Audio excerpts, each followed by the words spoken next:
Here we go. All right, welcome to episode 50 of Cox by 90. I am your host, Show Me Your TDs. We are joined by a special guest. He's not going to be a guest just tonight, but moving forward, we've got the Spur, Matthew, joining us. Excited to have you join CB90. Tell everybody a little bit about yourself. Yeah, Jeff, glad to be here. So we've been doing this, or talking about it, since probably the Florida series of the baseball season. I think we were at the Roost and kind of talking about the future of CB90 and what we wanted to do. And we talked about betting and spreads and things that catch a lot of people's attention during football season. So we kind of come down to it and decided, hey, we'll add another segment to the show and try to get the fans and more people involved. And let's talk about numbers and let's talk about games as well as talk about our Gamecocks. So excited to be here, kind of doing the numbers thing. So let's get it rocking, man. CB90 episode 50. Let's do it. Let's go. So the Spur right here, I'm telling you, the guy's betting track record might be the best I've ever seen. We'll see how he does this year, but I'm excited to talk some picks. I'm excited to have you. This guy's a statistician as the day is long, so he's going to be throwing numbers, stats at you that you've never heard, and he's going to be a great, great partner for CB90 moving forward, so I'm so excited to have you. Let's get it. Let's get it. So, talking about the Gamecocks, talking about the future of the Shane Beamer era. We were actually watching a little bit of that last night, weren't we? That we were. There was a wide receiver out of Texas, out of the heart of Texas, that we were watching. We were up at the Roost last night for a little bit, enjoying ourselves. And by golly, I'll tell you, that Landon Samson, he put on a first half. Shoot, kind of reminded me of a Devonta Smith first half in the national championship. He played that well. What, 130 yards, 2 touchdowns? What did you think about Landon last night? 130 yards and 2 touchdowns with over 7.5 minutes to go still in the second quarter. The kid's lightning fast. He's very elusive. I mean, just watch his ball handling, and when he catches on that sideline trying to break 2 or 3 tackles, just 10 or 15 yards off the line of scrimmage, I mean, and just bolts away for another 50 yards away from everybody. Kudos to Justin Stepp here for reaching into Texas and pulling a guy away from, the Texas A&Ms and the Oklahomas and Texas of their own state. And another good thing about it is, you're adding Texas and Oklahoma to the conference. When that'll be, whether that'll be now, whether that'll be in 2025, you're letting a kid who's got something to show and to prove for himself. So, I mean, very elusive, very quick. I'm excited to see him in a Gamecock uniform. I tell you, there's nothing better. Like, watching him last night, guy was a playmaker, made a couple people miss, great route runner. I mean, the things I saw from a guy that probably could come in and make an immediate impact, but I think you touched on it a little bit earlier. Adding Texas and Oklahoma into the SEC, a guy like Landon Samson, who was bypassed by Texas, bypassed by Oklahoma, he's got himself something to prove. And I know, and hopefully next year we'll add the Big 12 guys of Texas and Oklahoma, but I think that we get this guy on campus playing against Texas and Oklahoma, he'll probably post some of his biggest games of his career. So, yeah, and if we can look at another way too. So this is the big reach in the Beamer era into the state of Texas with all those different recruits they have there. But like you mentioned, him not really being recruited by Texas or Oklahoma and having a lot of that push coming to the SEC and South Carolina. Who knows? Who's to say that's not the only kid that we could reach into Texas now that we got those teams coming in? Shoot. Who's, I'm blanking right now on his name. We got the safety, Peyton. We got a safety out of Texas right now, too. We got 2 guys out of Texas this year. I'm pretty excited about him. I know he's a safety. I'm blanking on his name. But I'll tell you this. I love the footprint. I love that Beamer is able to go into Texas, utilizing our resources. Stepp when he was at SMU, Arkansas, really covering all the ground, leaving no stone unturned. Talking about Peyton Williams. There we go. That's why we got him on the phone. That's why we got him on the show, folks. He's got it all. But yeah, I'll tell you, he's a big-time safety. I think ESPN has him in the top 300 4-star safety. So excited to see him come and play in Torian Gray's defensive backfield because we're going to need safeties to come and make impacts right away. Speaking of impacts, we have had a fall camp to remember. Luke Doty going down with an injury a little over a week and a half ago, maybe 2 weeks ago. And people on the message boards, people on Twitter, people on Facebook, people all across were worried that he was done for the season. We've got a little bit of Osterin in Columbia. I tell you, we're healing quicker than those Clemson guys from the upstate. And it looks like Luke Doty potentially could be back on track for next week. We'll see.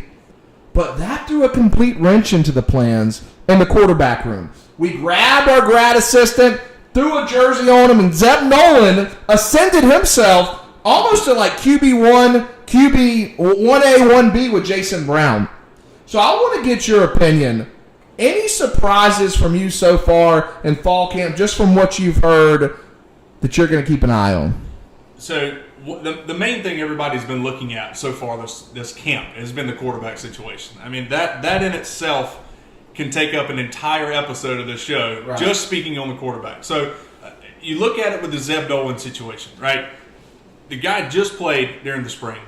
He's had D1 experience. He's pretty much written the playbook, not necessarily by the plays, but designing the playbook for the team as itself, right? So he's very knowledgeable in the schemes that we're going to run. So why not give the guy a chance when he just played 6 months ago? And that has caused a huge stir and all kinds of conversations in Columbia. I get the move. I understand it. Remember, it's Eastern Illinois, game 1.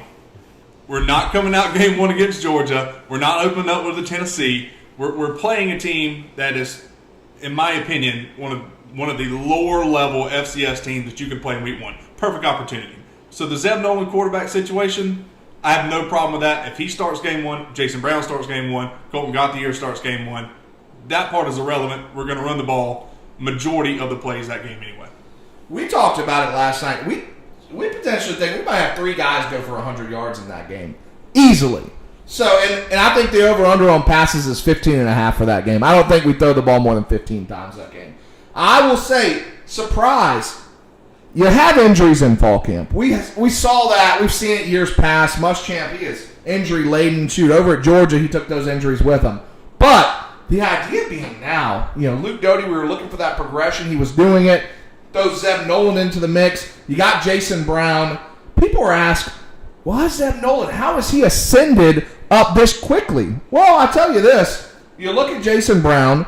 Guy's got a strong arm, but no FBS experience, right? At the end of the day, you got Colton Gauthier, high school quarterback. We got a walk-on. We don't have anybody with FBS experience in the Power 5. Zeb Nolan has that. So what he'll be able to do is be able to command the offense. You're not looking for somebody to come up. You're not looking for a quarterback to win you Eastern Illinois. You're looking for a quarterback that can control the game, not make any mistakes, hike the ball, get it from center, hand it to Marshawn Lloyd, hand it to Kevin Harris, hand it to Zaquandre White, hand it to Amos, and shoot. Give me a little juju in there too. So, speaking of juju, that is another surprise. I tell you, and I'll call myself out. I think years past, even last year, I was doing the roundtables with Cockfather. I thought Juju McDowell was one of those guys that might just get lost in the shuffle based upon we just had a lot of guys in the running back room. I didn't think that potentially could play out the way it has done now. And now you're hearing past 2 scrimmages, 2 60-yard touchdown runs. You got Marshawn Lloyd and him on Tuesday when they were interviewing like side by side.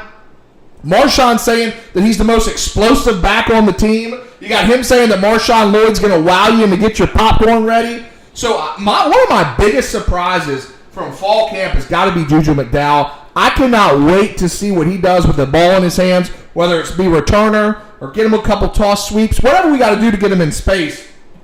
He's been electric so far. I think you hit it nail on the head there.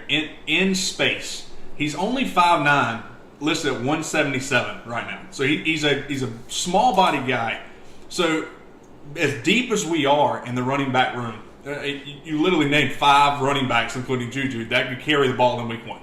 Right? So you can bring this guy in here. I feel like he's one of those that you're not really going to run him right up the gut into a big, strong defensive line. He's a guy you want to get outside, throw a little swing pass to, move him around. If you want to take him out from the backfield, put him in a slot, that little flex position that you hear Satterfield talk about all the time, or get him back there in space and kick returns and punt returns. The kid is electric, super fast, and he also made that video of him busting through the line for one of those 60-something yard runs in practice with all the emojis on it. I mean, Marshawn Lloyd, speaking on him in credit, calling him one of the most electric players in that running back room, that itself is a tip to the cap for Juju Smith. Juju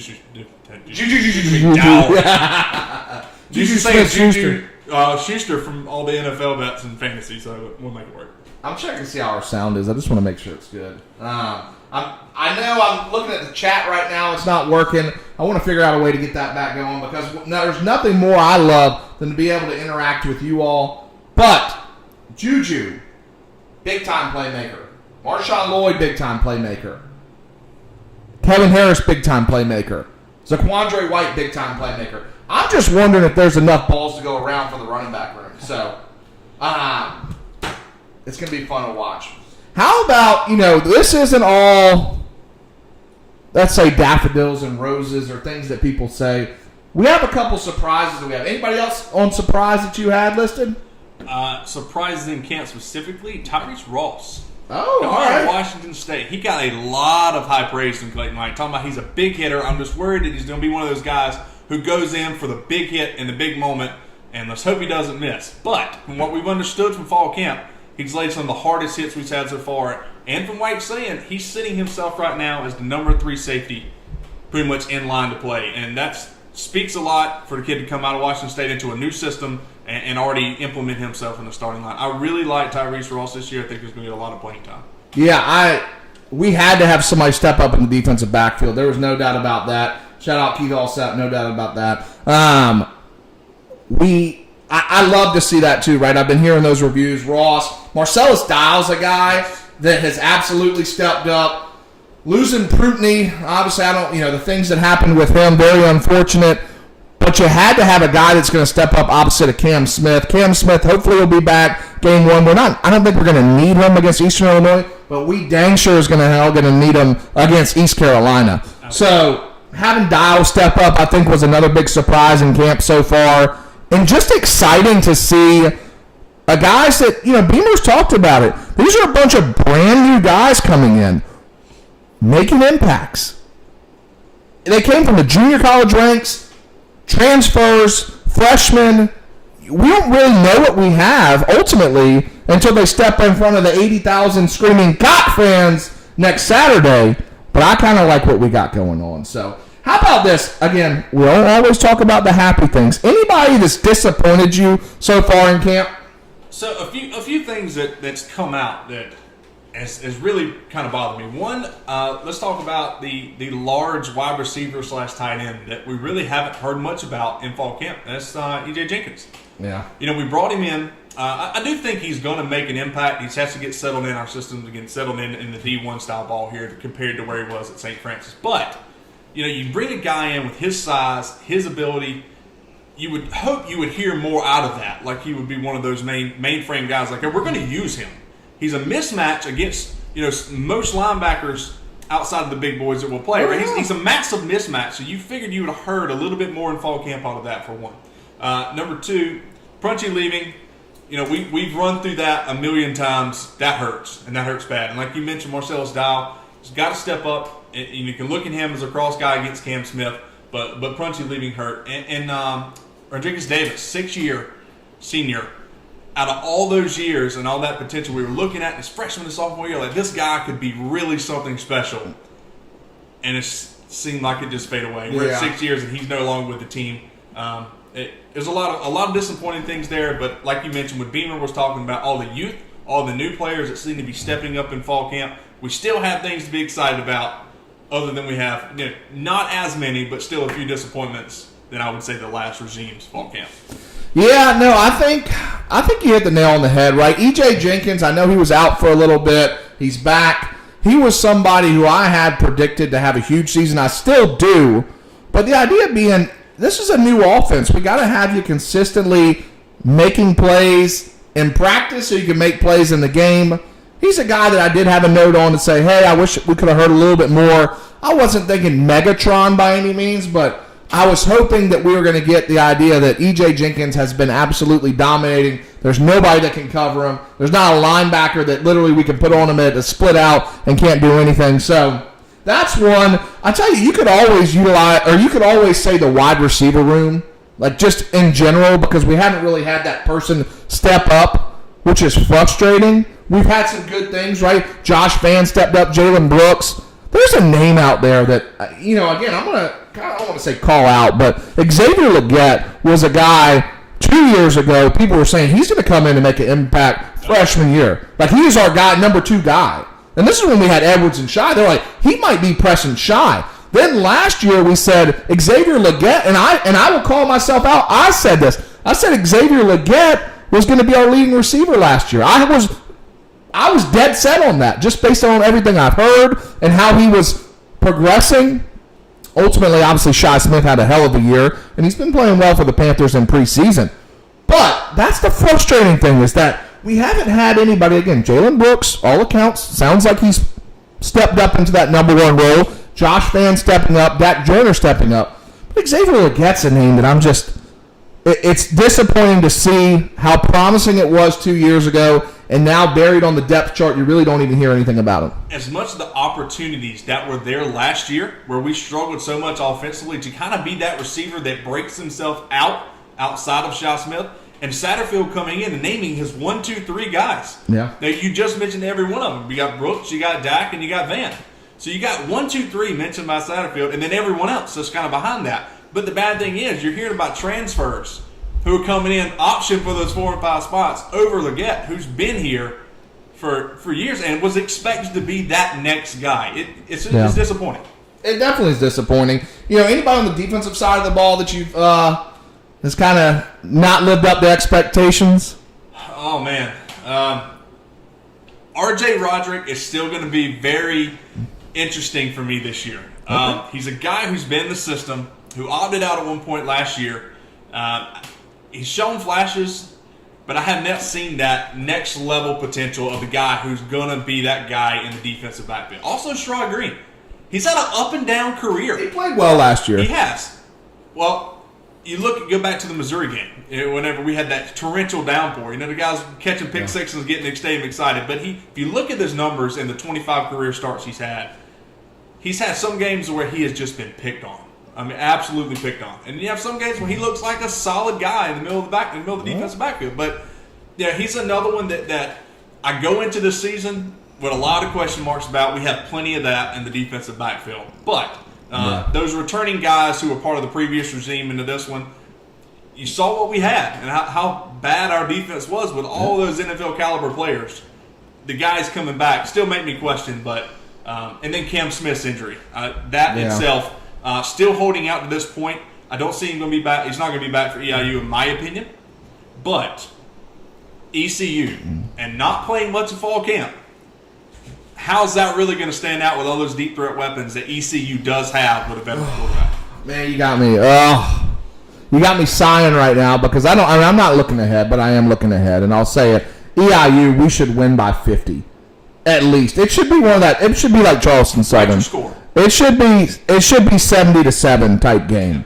But yeah, do we have 5 guys that can actually cover 5 wide receivers like East Carolina's going to do and spread the ball out? I'm not sure we do, but we'll find out.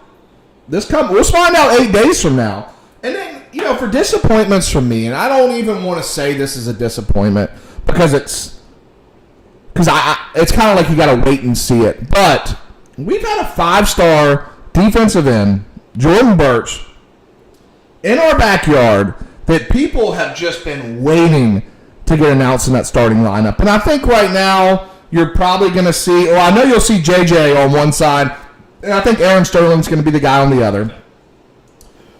But I want to see Birch take that next step. And again, I used the word disappointing with Birch because when you got 5 stars next to your name, and when you've got all the hoopla and drama that was surrounding him with the visit to LSU, the Clemson and whatnot, last year, getting a little nicked up, just didn't make plays. I was hoping that he came in here, absolutely dominated fall camp, that we'd be getting rave reviews saying, holy cow, can't even block this guy. kind of back to when he was a junior, that Under Armour under 50 camp where you saw just a lean, mean machine absolutely dominating. That's what I was hoping we'd hear. I haven't heard it. So, nothing against Birch, but, hey, this is going to be one of those times where, like ECU, you're going to have to come out and really dominate and hopefully start getting people's, you don't ever want to say the buzzword after 1 year, but you don't want people saying, what's going on with our 5-star defensive end? Why is he not making an impact? You look at this defensive line and all the names that we're talking about. You got a 5-star in Jordan Birch. You got Zach Pickens. You got Ingabari. You got Aaron Sterling. You have Boogie, Alex Huntley. You have a lot of big-name guys who are 4-star recruits and a 5-star player that you feel is a very deep defensive line. And they're going to have to step up this year. Not necessarily EIU specifically. I'm talking about when you get into the ECU and you get into the Georgia and you get into the Kentucky, you already know the questions in your backfield on whether you can cover all the receivers that somebody puts on the field. The defensive line is going to have to step up. It doesn't matter if it's Jordan Birch. It doesn't matter if it's Alex Huntley. It doesn't matter if it's Zach Pickens or Sterling. You have to get pressure. You got to make it where the quarterback's under a lot of trouble to not be able to make those throws for a lot of the deep threats that we're going to see in the next coming weeks after week 1. And like you said, I don't really want to look ahead here, but the main facet of our defense is going to have to be very, very good defensive line play. And if we don't have that, that secondary is going to get exposed, and we're going to get ourselves in some trouble spots fast. Yes, we're absolutely going to have to pressure the quarterback. There is no doubt in my mind that if we don't get pressure to the quarterback, nothing against our defensive backfield, but it could be somewhat similar to those Ole Miss games last year where if we're not getting pressure, teams are going to put up 40, 50 points on us because I'm not saying our secondary is going to be the worst secondary we've ever seen, but I'm definitely going to tell you it'll be below average, and our defensive line is going to have to make them look a little bit better. I would say not just below average. There's like we mentioned, we don't know. We don't know. There's so many new pieces here. But I think Clayton White understands that. He knows he has a very deep, very skilled defensive line. So I understand. I believe he's going to dial up those plays and dial those blitz packages and things that's going to make the defensive backs have a little bit less pressure, try to get the ball out really fast, keep it contained inside the lines there, inside the 10 yards, and try not to let them have that deep threat that's just going to eat us up, like you mentioned, Ole Miss. I don't want to see another coach running down the sideline, throwing a clipboard up, just getting burned. All right, we've talked about disappointments enough. How about people you're excited about? Any person you're excited about on offense this coming year? Well, we already mentioned one, Juju. Okay. You can list him as the number 5 guy on the running back depth chart if you want. Juju's going to play. Well, he's going to play. Now, whether you use him as it's going to be different packages, and we're going to spread him out. He's going to play. So I know we've already knocked that one out of the park this entire show. Mine will be the offensive line. We return a lot of starters on the offensive line. Okay. Right, starting games, you got Dylan Waldman and Javon Gwynn, Eric Douglas, Jakai Moore, and Jasmine Turrentine. I think are your main 5 offensive linemen with Eric Douglas being the center there. They're big. I love small offensive line talk. I love talking about the big uglies. They're big. They're ugly. They're mediators. I believe Coach Atkins. We've met him. We've spent time with him. This guy is a hoss, and that line returns a bunch of starts. And that's one thing we really haven't heard a lot of in practice here. Not really many people are putting any negative motion around the offensive line. What you hear is these guys are working as unit. They're good. They're big, and they're doing a heck of run blocking for the guys in the backfield. That part we knew about last year. The pass protection was where the question was. However, we did have a QB that felt like he was back there to center block cleats. But what you hear right now from fall camp out of this offensive line is that unit is good. They're working great. They're big. They're ugly. And I think they're going to get a lot of pancakes, a lot of pressure this year. So I'm excited with the offensive line. And then Dak Joyner. Yeah. He's a guy who's been in the program for a long time, from right down here in Charleston. We've heard time and time again for years now, this guy's fast, he's electric, got to get the ball in his hands. Never did it. Yeah. Hardly ever did it. Yeah. But what we're hearing right now is you got him returning punts, returning kicks. You got him spread out as one of the 3 options. You got to put the ball in his hands. If you can get him ball in space, Dak Joyner is going to make explosive plays. So I'm excited to see him this year. I feel like this is the time where he's really going to step up and be that wide receiver. Yeah, Dak Joyner was one of the guys that came top of mind to me. The idea being, again, he was electric at Fort Dorchester with the ball. Obviously played quarterback then. But the idea being he's bought into wide receiver. I think you saw, even the Kentucky game, I think it was already just somewhat of a blowout, but he got a touchdown late, and I want to say that I think it was like a 30-yard touchdown, but in my mind I go, maybe that could boost his confidence a little bit to say, hey, I could buy into this receiver thing. That kind of felt good doing that. So that Joyner's a guy, in my mind, has to step up at wide receiver. He's somebody I'm really excited because he's a gamer. I love gamers. I love guys that just love football, and they would just want to play football. And that's what Dak Joyner wants to do. He just wants to play football. He wants to go out there and be the best he could be. So absolutely somebody I'm looking forward to. I will tell y'all this, though. Another person you could say Homer if you want because he's a 5-star, but Marshawn Lloyd. I'm ready to see that guy with 80,000 screaming Cop fans with the lights on at Williams-Brice making absolute electric plays. I'm going to have my popcorn ready. I'll be sitting in section 12, and I cannot wait to have that end zone view of Marshawn Lloyd busting some big runs. Marshawn Lloyd committed May of 2019, I believe. We have been waiting since May of 2019 to see Marshawn Lloyd get the ball. Whew. And it seems like last year when he went down in the fall camp with that ACL tear, everybody just, who's going to be that guy? And Kevin Harris thankfully stepped up and became that guy. But we still are talking about Marshawn Lloyd wanting to see what he can do. Man, I'm excited to see him try to get some yards. So I just did some quick math there. You're talking about 29 months. He's been committed for 29 months in the program for 18 of them. And wow, we're going to finally get to see him with the ball in his hands. That's a long time coming. That's a long time to dangle one of these big old toys, big shiny toy, and you don't get to play with it. So Marshawn Lloyd's my guy. I will tell you this. So people are looking forward to on defense. I'm going to kick this one off. Zach Pickens is a guy I think, again, another heralded 5-star out of South Carolina. I think this is his year, right? There's been people that we've had, Kinlaw a couple years ago. There's just always been somebody that was either in front of him or kind of holding him back a little bit. I think this is his show on the defensive line, right? You got Jabari Ellis. You got JJ, who's, again, top 30 NFL, ESPN. They're saying this guy's going to be a first-round pick. I think the defensive line goes this year as Zach Pickens goes. That's where I'm focusing my eyes on. That interior defensive line push. What is Zach Pickens and number 6 doing this year? Because if he can have a big year and he can just dominate the inside and let our just defensive ends just literally pin their tails back and just collapse the pocket, there's going to be a lot of quarterbacks that are not going to have, or they'll have some sleepless nights thinking about our defensive line. Yeah, and right to the point, I actually had him on my list of some of my players. But you're right. Everybody knows about JJ on one side, right? They're going to get pressure. They're going to go to the corners. They're going to get pressure. But the guys like Zach Pickens and those guys in the middle of the line, you're right. I think this is one of those years where he's been silently just waiting his turn. And this is your chance. New regime, new scheme, this is your chance to be that inside guy who can just dominate clog holes and make it where things can happen. But, JJ, and you mentioned top 30. I even saw one outlet that had JJ a top 10 first-round option next year. I think they had him at number 8 or number 9 on the big board. But we already know he's there. And trust me, other teams know he's there. So those big O's on the inside of the defensive line, and you're talking about Jordan Burks, got to step up. This is the year for these 2 5-star South Carolina boys, got to make something happen there. But defensively excited too. Linebacker core, we're going to look at a transfer and a young guy. Debo Williams and Mo Cobb. Are they going to be that new down-the-road linebacker future in that 4-2-5 defense? Debo is an absolute animal. Every time we hear the word Debo, we think of this mean, nasty sucker, Debo Williams.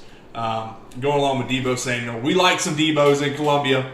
So I'm excited to see the young guys come in that linebacker core and start making plays outside of your Sherrod Greens and those veterans that we have. I would love to see somebody like Kaba step up this year, too, at linebacker. That would be something, at linebacker play, Sherrod Green, Brad Johnson, we were talking a little bit about, too. He's a guy we got to have step up. There's just, the defensive line's going to be I think there's going to be enough pressure there. I think they're going to be playing well enough that there's going to be linebackers they're going to have to make plays, right? They're going to be eating those blockers. Not like the Muschamp scheme where you're eating blockers, you're not attacking the quarterback, but our linebackers are just going to have to make plays. And so I'm hoping with Sherrod Green, Brad Johnson, again, he came in freshman year, we were thinking big-time playmaker, transition to linebacker. Hopefully he's not still a tweener. He's really bought into linebacker. I think that's something I'll be keeping my eye on. Here's my question for you. Clayton White's defensive strategy, the 4-2-5. How much pressure do we really bring this year running that system with the linebacker group? How much pressure do we bring? We know we have a solid defensive line. Yeah. How much do you pressure? Because do you continue to rush those guys and try to club pockets and get somebody in the backfield and leave that middle of the field exposed with a very inexperienced defensive back group behind them? Or do you sit them and float them out and play a little bit more zone packages where they're kind of looking around compared to the man-to-man pressures? I mean, that's the big question I have in the middle of our defensive backs, right there. Yeah, I mean, we're lacking experience in the defensive backfield. Our linebackers are mediocre at best. Our defensive line is going to have to play out of their minds this year for us to put up a solid defensive campaign. There's no, I will stamp my approval on that one that is going to happen. We're going to have an extraordinary year from our defensive line to play really good football on that side of the ball, and I think we can get it. It's just a matter of, can our guys develop, our young guys, right, like a Birch? Can he step up? Can Pickens take that role, which I think he can? Jordan Strong, right, the leading sack from FBS last year, tied for the lead with 10.5 sacks, right? He's another guy that, based upon some intel and some of my contacts that I've talked to, second-round projected grade from one NFL team, which that means they really love him. That means there's a lot of talent there. So you got those guys. There's just a lot of guys on that defensive line. If they can make plays, we got a good, solid rotation there. It's going to be fun to watch, and it's going to be a quarterback's worst nightmare, which is what I love to see. What about, so you've mentioned Juju a little bit too. Any other freshmen or transfers that you're keeping your eye on? I feel like I mentioned a lot of them in the show here. Marcellus Dial. I mean, Marcellus Dial, cornerback, has got to step up. He's got to be one of those guys who fills that spot. It's a needed position that we need something badly. Guys like him, and you're looking, like I said, Debo and Cobb in the middle of the field, whether they can play with Sherrod Green, and how that's really going to work in this 4-2-5 defensive setup here. And then Tyrese Ross. You got him coming in. He's going to be number 3 guy back there with R.J. Roderick. Is he a big hitter? Is he the guy who can make the coverage when we need him to, when they send 5 deep guys? Is he that person? Because Pac-12, SEC, there's a bit of a difference when it comes to defensive coverage between those two. And it's obvious, and people know that. But he's talked highly on with Clayton White. Clayton White likes him. He said he's a big hitter. He's a tough guy. So, is he that one? I mean, we can talk about Is he that guy? Is he that guy? That's it. Yeah, in my mind, you said it, Dial is somebody I'm looking forward to on the defensive side of the ball. We got to have a CB2 step up opposite of Cam Smith. Juju, freshman.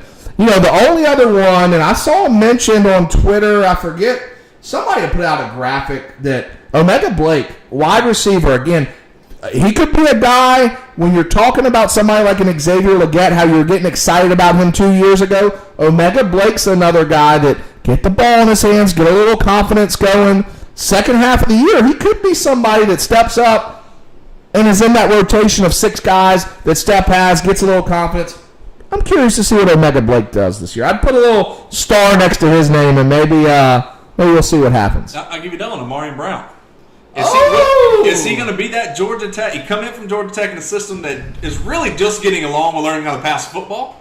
But can he be that 4 or 5 guy? We know 3. We have options. He's another transfer to come from Georgia Tech. I'm actually excited to see what he can do. Super fast receiver. So throw him in the slot and let him go. I love watching his highlights where he's scoring touchdowns against Clemson. Those are some of my favorite highlights to watch. Anybody that scores touchdowns against Clemson is great because we haven't done it that much, quite frankly, over the past couple years. Yes. So, all right, we've covered a lot in fall camp. We've covered a lot of the players. We're going to just do a quick hitter about EIU. Just give me some things that have some things that have stuck out to you just on the surface level, because next week which we'll be doing our live show Wednesday. Will be released in podcast form on Thursday. We'll deep dive into EIU, and there won't be too much to talk about because there's not really too much to talk about this team. Give me some surface level things that you've noticed with EIU. So to start, really, EIU does have a winning overall record as a program. So It's barely over 500 at 505, but it's there. Man, I don't like the really down programs. Man, this program struggled. Since 2014, they've only won more than 6 games one time. And that was 2015. One time. And they've won 6. I think another 3. In the last 3 years alone, their win totals 1-5, 1-11, and 3-8. And that's an FCS play. Against Jackson State, which they're playing in week 1. I believe it's Jackson State. Yep. So they're playing Jackson State in week 1. They're a 13-point dog against Jackson State in week 0, which is actually be this Saturday. But this team's young, man. They're super young. A lot of freshmen, a lot of sophomores. And I tell you, write your score. Their head coach, Adam Cushing's 1-11 as head coach here at EIU the 2019 season. He didn't coach in 2020 in the spring. For some reason, I didn't really dig in deep about what that was, but he was a coach in 19 when they went 1-11, so that's kind of interesting. But a good thing about it that most people don't know about EIU, but some do, you got Tony Romo did play there back in 2002. Wow. Yeah, Walter Payton Award in 2002. But Jimmy Garoppolo and Sean Payton all at EIU. So they got some big name people who's come through the program Dude, they do, long time ago. And I only run years back to 2014. And Jimmy Garoppolo, I think, left in 13, if I'm not mistaken. But well, I'm looking at their conference titles. They won, 2012, 2013? That had to have been when Garoppolo was there. Years, yeah. But, yeah, if you go through last season alone, just on they played 6 games in the Ohio Valley Conference.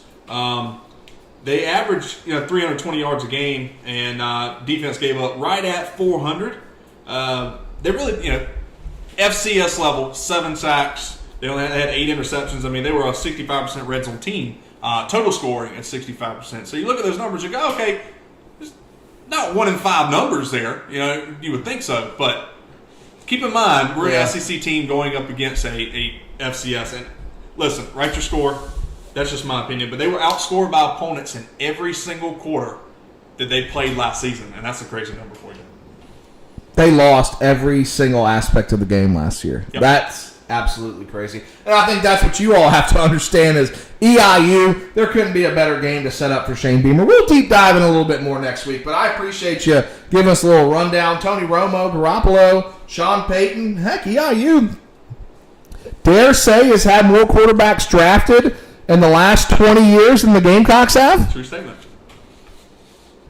Write that down, folks. Quarterbacks who were drafted, a future Hall of Fame coach come from there in the NFL, and 2 quarterbacks, Romo possibly could get to that realm. I don't see it. Or Garoppolo maybe losing his job this year to Trey Lance. But either way, they've had 2 quarterbacks who've had significant playing time in the NFL in the last 20 years.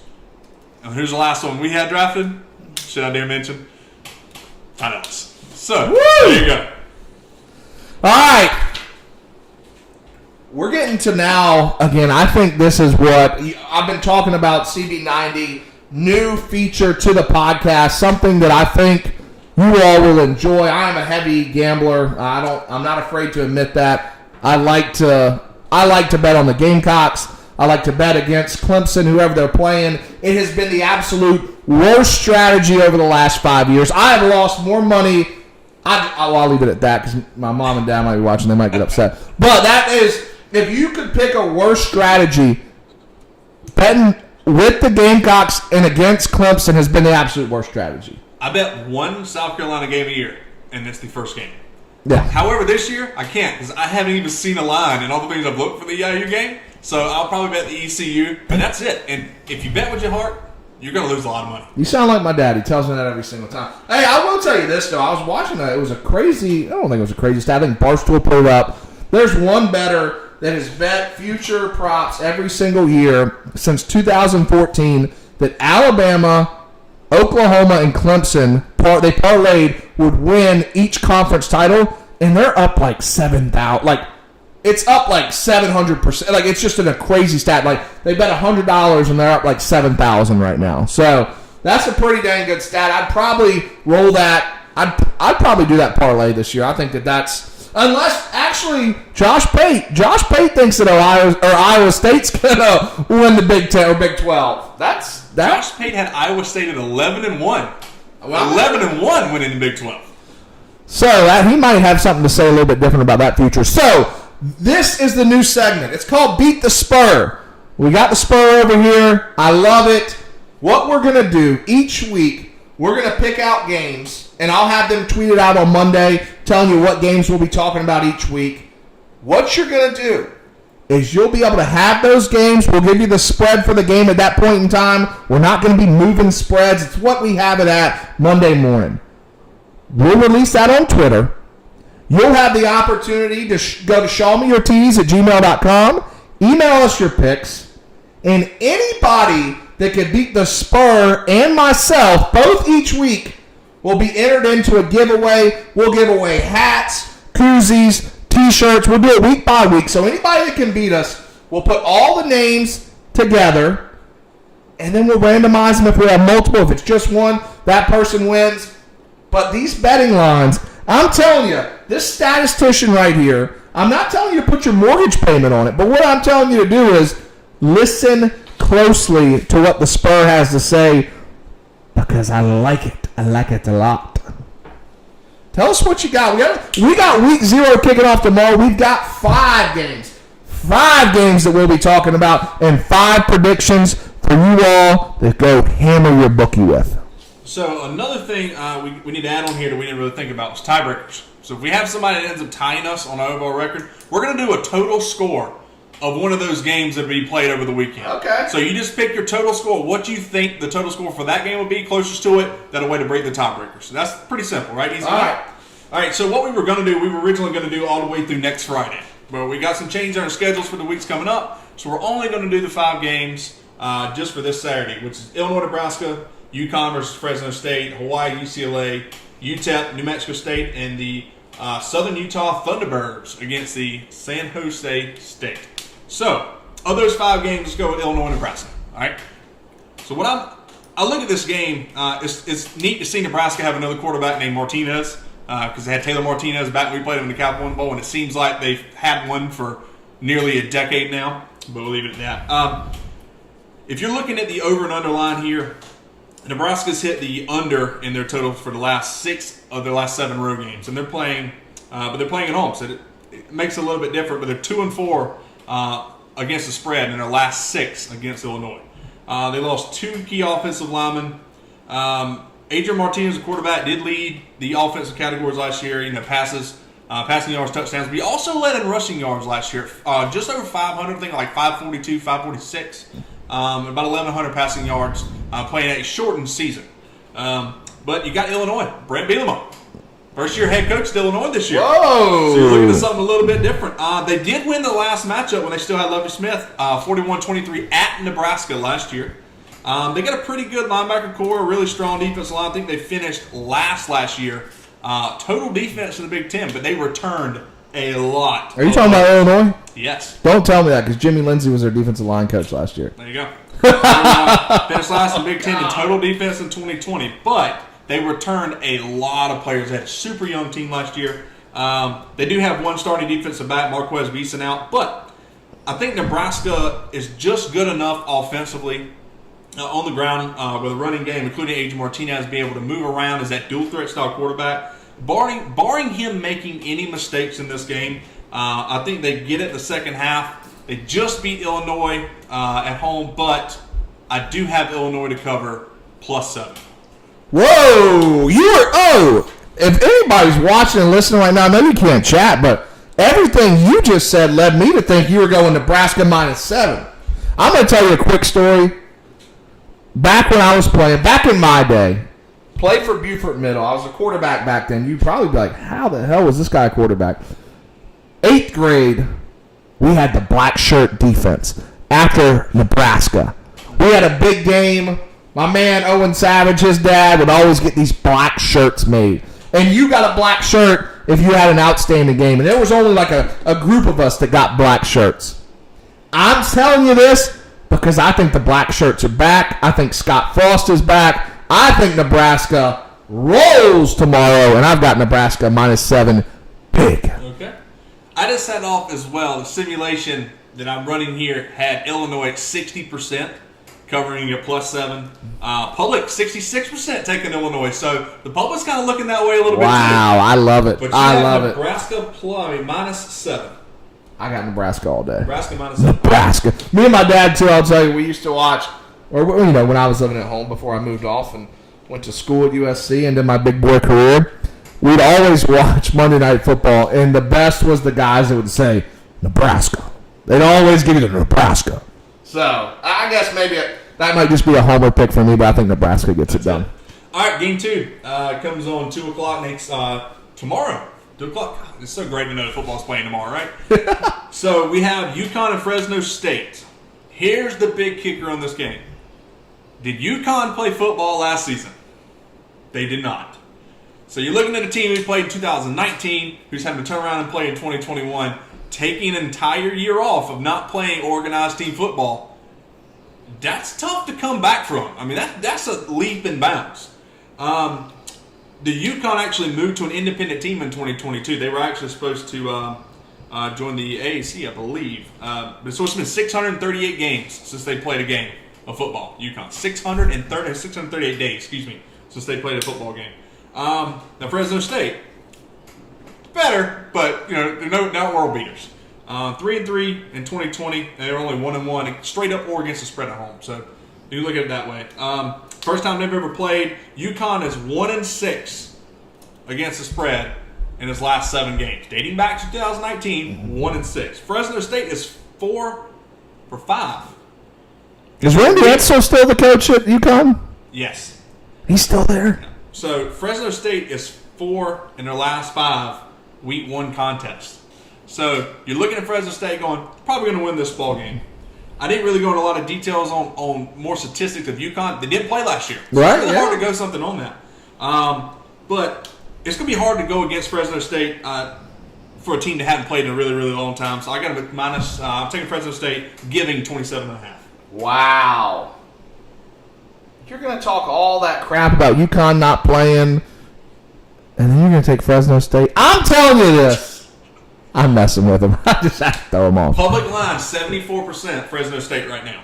Public. I love going against the public. I have, and that's why I asked you, Randy Edsel, dang good coach. I hate that they sat out last year, but guess what? That means they got some fresh legs. And I have UConn figuring out a way, sitting out a year, playing with everybody, rooting for them. It's like the comeback of comebacks. I've got UConn plus 27.5 to cover. Give me them points. You're making it easy on our viewers here, because all they're going to do is pick one or the other, and they're trying to figure out which way we want to go after that. But yeah, Randy, that's a 63-year-old coach still doing it up in UConn. Been there for a long time. Wow. So, all right, we're going to go into game 3. This is when you actually start getting a little bit exciting. Yes, the Illinois-Nebraska game is probably going to be that game of the day that everyone's going to be watching. But it's that Big Ten, 12 o'clock kickoff, 1 o'clock our time, but then again, early. So you got some of these games get tough a little later. Let's go to Hawaii and UCLA. So, this is going to be, man, this one was a little tough for me, believe it or not. Has to be tough for you. All right, UCLA's never lost to Hawaii. 3-0 against them, believe it or not. But they are 1-5 against the spread in Week 1. They have only one against the spread win under Chip Kelly since he's been in UCLA. That's tough. So it makes me feel like that spread wide offense that he normally runs is a little sluggish getting out the gate. Yeah. But it's one of those games where I'm not as comfortable on the spread as I am on the over and under. All right, because UCLA's hit the over in 8 of its last 12 games. So everybody take a note about that. 8 of his last 12, UCLA over. Yeah, but here's my thing. It makes this line a little difficult. Dorian Thompson-Robinson is UCLA's quarterback. As of right now, he's probable for game 1 against Hawaii. He has an undisclosed injury. They're really not talking about what it is. I haven't seen anything telling me exactly what it is, but he's probable for game 1. So you got to really look at that in account when I was picking these things days ahead of time. Yeah. Whether he starts or not. So you got to kind of look at your picks that way. But Their center, Sam Rouzo, he's been in the 4th year in the program. He's probable for game 1. So there's their center. There's another offensive lineman that's been there. Wide receiver Dylan Hurt, he's out for the season due to a suspension. Jeez. They got anybody suiting up or what? They have not yet won a non-conference season opener under Chip Kelly. A non-conference season opener. They've not done it since Chip Kelly's been there. Wow. Go to Hawaii here, though. Their linebacker, Jemiah Pitcher, he's out indefinitely for the season. They're 4-2 as an underdog against the spread last year. But here's the thing. I don't have a lot of faith in Hawaii. They're going to come off the island. They're coming to UCLA. UCLA's playing at home. This is one of those years that you hear the conversation in UCLA. Is it their chance to really step up this year under Chip Kelly to compete in the Pac-12? And that has been a lot of conversations out west this year. So there's a lot behind them. I do think they're way more talented than Hawaii. But barring a catastrophe and Thompson Robinson not playing week one, he's listed as probable. Week 1, he's probably going to play. Yeah. Right? I'm going to have UCLA giving the 18, and that's all based off of Thompson Robinson playing that game. Holy cow. This is probably why I've lost so much money over the years. Because we've got a 3-for-3 difference, my man. This is another... I guess I'm going back in time. I'm thinking about Pavlov's. R.I.P. Pavs. Gonna miss you. But I'm thinking about being there at midnight. I'm thinking about being there Saturday night. You're having just such the best time. And you're thinking about that last bet you want to put in for the night. And I've got Jeff Helligus pouring me up shots. I mean, you're talking about the night among nights. You're talking about all the bets you won, but you're not telling about anybody that you lost, all the ones you lost. And you're like, guess what? I'm going to make it up right here. And you're betting on that Hawaii game. Because there's nothing better than betting on a Hawaii game late Saturday night. I always go with my gut. And my gut tells me that Hawaii flies over to California. They're playing that noon kickoff game West Coast. Which is probably like, 11, 10 o'clock Hawaii time? I don't know. Maybe not. Who knows? But something tells me they've got something special going on at that island. And they're going to bring it, and they'll probably lose by 17. But they're going to cover with the 18 points. Give me Hawaii in 18. I'm loving seeing this. This is the first one. Way to go with the public, my friend. Oh, way to go with the public. all right. They've been in the same boat I've been. They've been down big Saturday nights, and they've hammered Hawaii too. And Hawaii has brought you back up. It's literally brought you from the dead. You were like, I'm not going to be able to bet on Sundays. I can't bet on any NFL. I've lost all my money. And sure enough, Hawaii brings you back up from the grave and gives you a chance for the 1 o'clocks. Give me Hawaii! I'm thinking at that point more the San Jose States and the Wyomings and those teams, and you're over here talking about Hawaii's the greatest thing that's ever come from the Pacific Ocean. Loving it. Oh, my goodness. All right, man. But yeah, all right, we're slipping on. We got two left. Maybe we'll catch one of these. And this is, I will tell you this, we haven't even talked about our picks at all. None of this is coordinated. None of these little, me being opposite. I got my picks written down. The Spurs got his picks written down. Let's see what you got next. And this gets tough, too, because remember, we're making these picks off of early lines. Right. So whether you would bet these games or not, you most likely would wait until just shy of kickoff to see where the line settles before you make a lot of your choices. That's what makes early picks tough. But we're only one day out. Next week might be a little bit different story, but we'll make it work. All right, so let's go into UTEP and New Mexico State. University of Texas, El Paso. The Roadrunners against New Mexico State. We got to look at UTEP. They're a 10-point dog. What kind of stats do you got on UTEP right now? Man, I got another crazy one for you. Give me something. Did New Mexico State play football last year?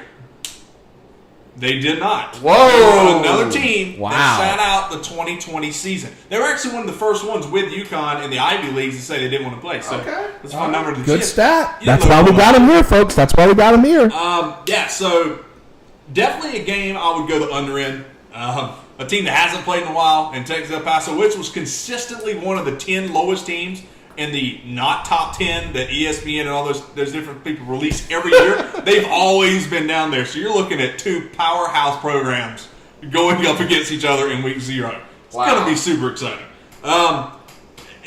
It's tough doing this one, but it's an imploded open line at 10 points. UTEP has not been favored on the road against New Mexico since 2016. And they're favored on the road at New Mexico for the first time in 6 years. So that's, you kind of look at it, so not many people have much faith in UTEP to begin with. But I'm going to take it again as a team that's been consistently one of the worst programs, finding that little bit of a difference against a team that has not played, again, in over 600 days. So give me UTEP going to New Mexico State and getting this win. Wow. UTEP giving 10. We've got it. The stars have aligned. I'm taking the Cox by 90 hat off. I'm putting on Rita's because we had a hell of a time there last Friday. Shout out to Rita's. And Billy Hall, he did an excellent job. We gave out wings to everybody. We were giving away hats, T-shirts. It was great. I tell you this because Rita's, it's brought us together. UTEP -10. We're like a cohesive unit now. We're locked in. That must mean that New Mexico State's probably going to get +10. But I'm taking UTEP -10. Lock it in. Rita, shout out again. Great time last Friday night. I really felt like this was one of your picks where you come into it and go, all right, this time I was downtown and this happened. Or New Mexico State, their mascot's Pistol Pete. And you got here the UTEP's got a Roadrunner. How many times on Looney Tunes did the Roadrunner actually get caught? 0. So it's hard to beat the Roadrunner, right? Looney Tunes, and we're coming into actual football. That's kind of where I thought you might would have went there with your way of deciding your picks so far. But that's your way. Hey, it's week 0. I'm just doing gut feel right now. 0 is so hard. So because hard. You have no idea what's really. You have no viable evidence of where you are now. The further you go in a season, you start figuring out what you got going on. But right now, especially with some of these teams, man, this is tough. So hard. All right, last game. San Jose State at home against Southern Utah. Give me your pick. Southern Utah went 1-5. They played during the spring this year. But they went spring guys are knocked up. San Jose State, 7-1. Pretty good season. They did not play Boise or Fresno State last year with COVID issues. But they went 7-1. Pretty solid team at that point, even if they lost those two 7-3. It's not a bad year for out there, right? Yep. San Jose has quarterback is Nick Starkel and defenseman Cade Hall. They were both Sporting News All-Americans in 2020. Nick Starkel, I think, is one of those underrated quarterbacks in a lower-tier program that when the NFL draft comes around, he's one of those guys you see go in round 4.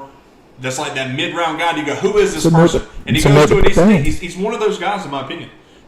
Southern Utah, they're pretty decent on offensive front. They were really good last year in pass rush. They went 1-5. That was kind of their highlight. That was it.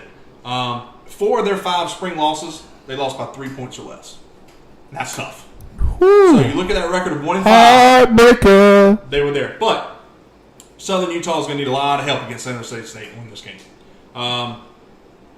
San Jose, they're very balanced offense. They're strong. They get better as the game progresses. They showed that a lot last year in the records they had. So I think Nick Starkel really controls this game for week 0, whatever you want to call it.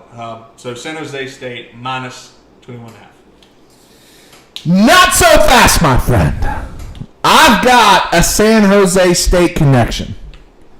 I've got somebody whispering to me that they're going to be a dang good football team.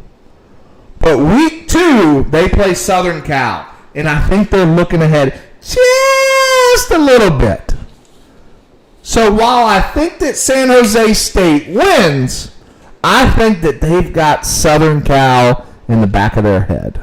Whether that be they're resting their starters in the second half up 21, or maybe it's a little closer game than people think, and they win by 17 in the end. Maybe 20, maybe 21, because it would be a heartbreak if they didn't cover that 21.5.